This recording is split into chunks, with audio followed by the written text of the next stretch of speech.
Hello, my name is Annie. I'm one of the nurses here at the Support Centre in Exeter. And hi, I'm Ellis, one of the Oncology support specialists.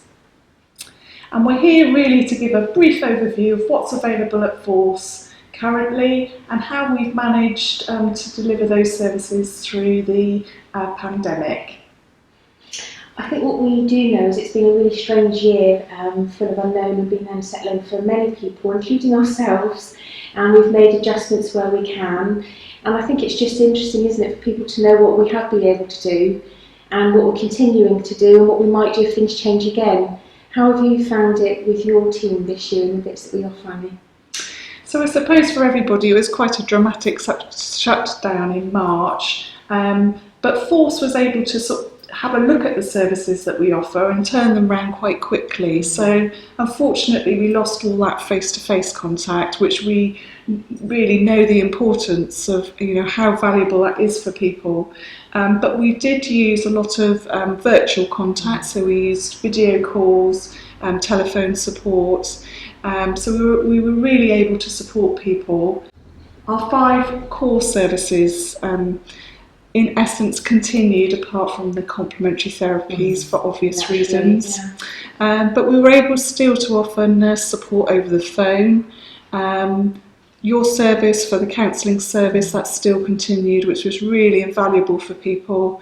We have got an amazing physio here, Louise, and she was able to give some good advice about how to remain active through the pandemic. Again, that's really useful as we know that people's mental health is closely linked to their physical health.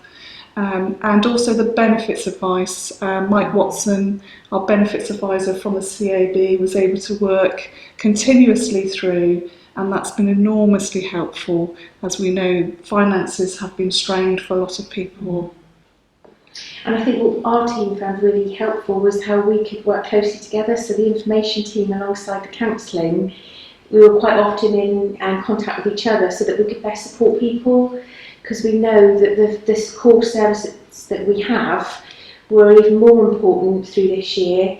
So we were linking up and thinking about people's needs, not just with what perhaps the counselling service, our minds were on, what else is out there that we can do to support people at the moment. So I think that it maybe took a bit longer because communication's been a bit strange, hasn't it? Because we're having to do it by phone, emails. Wow, how many emails have we sent through to each other this year?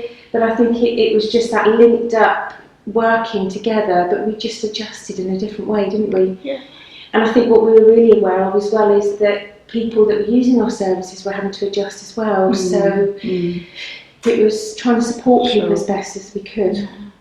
And I think we've heard a lot on the news about changes in healthcare services, how they've had to adapt as well.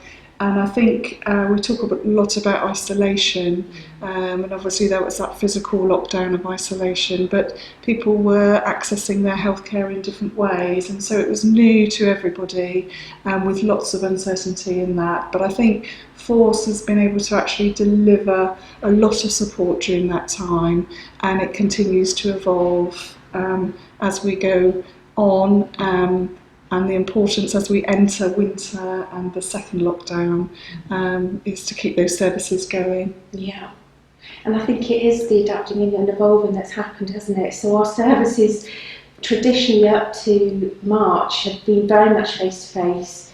So for us it's been a real learning curve as well in terms of how we can support people still, whether it's on the phone. It may not be the same as face-to-face, but I think during this it's had to be good enough to be able to give people that emotional support, whether it's on the phone, video call.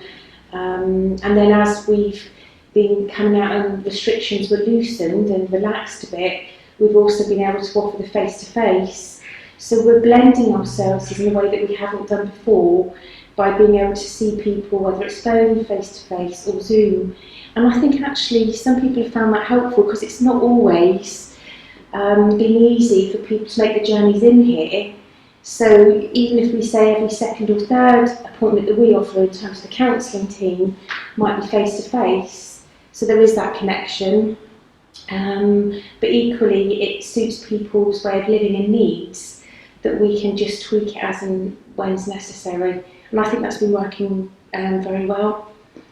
And so, sort of going forward from here, we're still here, we're still open, we're still offering face-to-face, despite the second round of lockdown measures. We're still able to provide those services. We are following the government guidelines strictly within force, so it's a very safe environment to come into.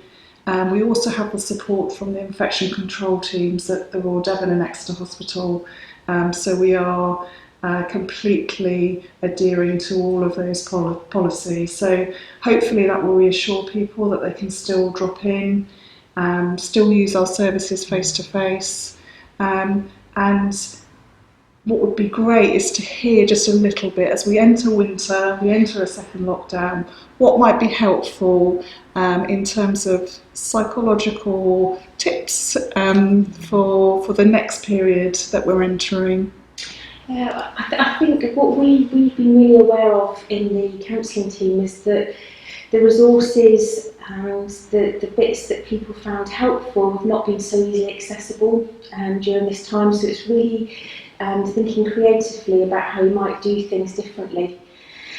I think the difference with the period of time we're in at the moment is we are able to go out and exercise, we are able to go out and visit places and have maybe the fresh air and the walking exercise. I think we're maybe a bit restricted in other forms of exercise, but I would just encourage people to take that opportunity that we have to, even if it is a walk, if it's raining, wrap up, get your wellies on, put a coat on, even if it's a 10-minute walk in the day, it will make a difference.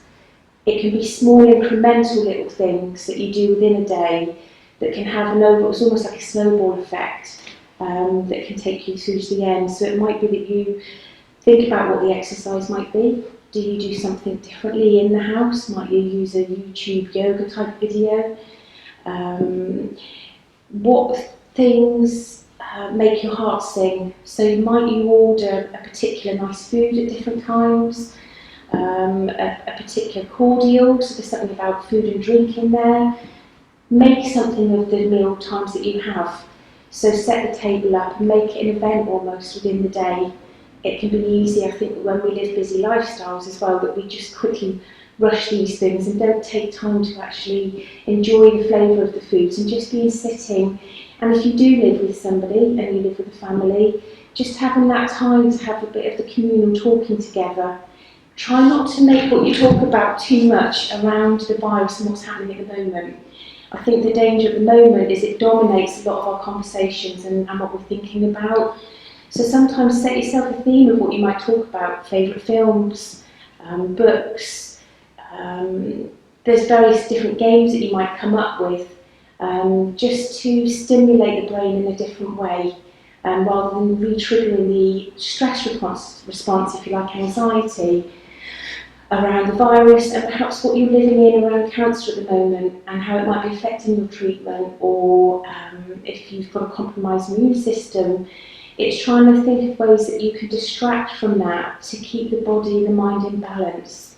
Puzzles. There are simple little things that maybe we've forgotten that we can do now. Have a puzzle out on a table that's there all the time that you can just dip into. It's a short pieces of distraction that can help.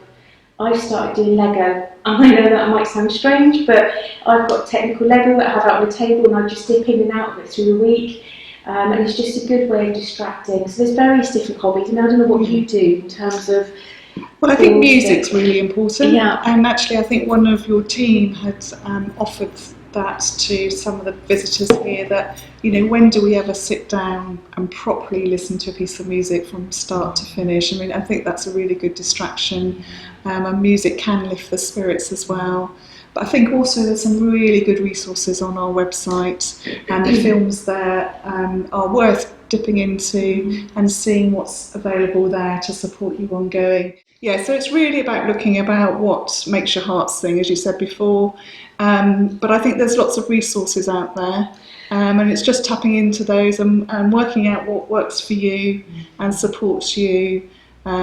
And we've all been on that bit of a roller coaster ride, I think, with emotions, haven't we? Not knowing what's next. Absolutely. And there's been lots of uncertainty for a lot of people around a lot of things. So it's just saying, it's normal, isn't it, to feel that sense of we don't know what's around the corner. And I think sometimes when you're feeling maybe low of mood or things aren't going quite as you had hoped, particularly at the moment, I think the virus has brought an extra layer on top of people. It's not always easy to think clearly and to think about how you might help yourself in different ways. Please phone us. There'll be numbers at the end of this video for Ali's team and my team. Please phone us. And I think what we've noticed is even a 20-minute conversation with someone can make a difference. You can quite often hear the lift in somebody's voice by the end of the phone call because they've been able to say and express what's been going on for them, and through that we can key into whoever the individual might be and just give some little suggestions. And that's something that we can set up regularly between our teams, isn't it? Yeah. That you can just check and say this is how it is at the moment, and if it's not something that we can help with, we are always racking our brains to think, right, it's not us, but who might it be? And we always do our best to link you into other services and other resources out there that we think might be beneficial to you. So the message is that we are open for business, so please feel free either to pick up the phone, or if that's a bit difficult, then email us. There's lots of information on our website, so use the website, which is a good resource. But yeah, just get in touch. I think that's the message. And just take care, stay safe, and know that we're here if you need us.